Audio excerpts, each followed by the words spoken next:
उज्जैन में 7 सितंबर से 21 सितंबर तक श्राद्ध पक्ष चलेगा। इस दौरान रामघाट, सिद्धवट और गयाकोटा जैसे स्थानों पर हजारों श्रद्धालु पहुंचकर पिंडदान, तर्पण और जलदान करेंगे। ऐसी मान्यता है कि भगवान राम, लक्ष्मण और सीता ने वनवास काल के दौरान राजा दशरथ का तर्पण उज्जैन में किया था।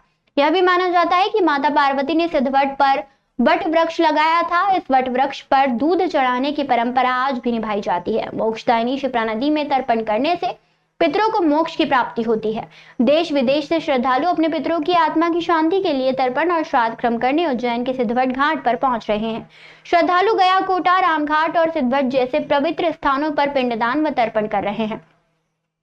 उज्जैन को उत्तर भारत का गया भी कहा जाता है, इसलिए यहाँ श्राद्ध पक्ष में विशेष धार्मिक महत्व माना जाता है। ये आज से महालय श्राद्ध प्रारंभ हो गया। 16 दिन तक लोग जो है अपने पूर्वजों को, पितरों को जलदान, तर्पण, पिंडदान इत्यादि करने तीर्थ पे आएंगे और उनके निमित्त श्राद्ध, दान इत्यादि कर्म करेंगे।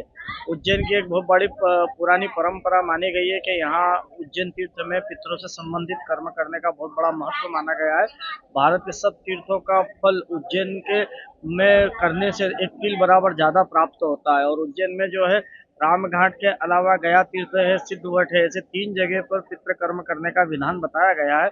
जो भी श्रद्धालु भक्तगण अगर अपने पितरों को घर पे श्राद्ध, जलदान नहीं दे सकता है, वो अगर तीर्थ पर आकर यहाँ पर यमराज, धर्मराज, चित्रगुप्त, विशाल मुक्तेश्वर के दर्शन करता है, इनको जल अर्पित करता है, तो उसको पितृ संबंधित जो कष्ट है वो मुक्त होता है और वर्ष भर जो है पितरों की कृपा, छत्र छाया उस परिवार पे, वंश पे बनी रहती है।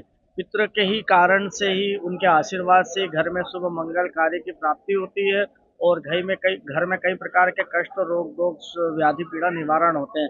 इसलिए हर जातक को, हर मनुष्य को इस 16 श्राद्ध में नियम धर्म का पालन करते हुए अपने पितरों की आराधना करना चाहिए। उनके निमित्त जो भी बने भगवान को जल अर्पित करें, उनके निमित्त तर्पण करें, पिंड दान करें, ब्राह्मण को दान इत्यादि करें, ब्राह्मण भोजन कराएं, जिससे पूरे वर्ष भर तक पितृ अपनी कृपा दृष्टि और छत्र छाया से उस परिवार का कल्याण करते हैं।